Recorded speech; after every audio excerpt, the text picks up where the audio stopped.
appointment. And there are two types of appointments I'm going to talk about today.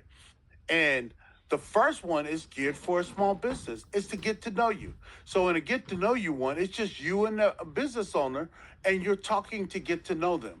This is such a great and valuable tool. I know Teresa uses it. I know Ed uses it. I know I use it. And so many other people on the council use it because it empowers you to have a conversation with them later. Sometimes some of the best people that I've ever sold a membership to was a small business owner that I had a chance to talk to them before that. And we talked, and I got to know who they were. I got to know the struggles. I got to understand what they do and what they need and how I can help them. And then later on, I came back to them and presented to them. So a getting to know you meeting works very, very well with small business owners. It does not work well with networking, and it doesn't work good with decision makers for employee benefits, but it works great for small business. So that's the first kind of meeting you can make today. The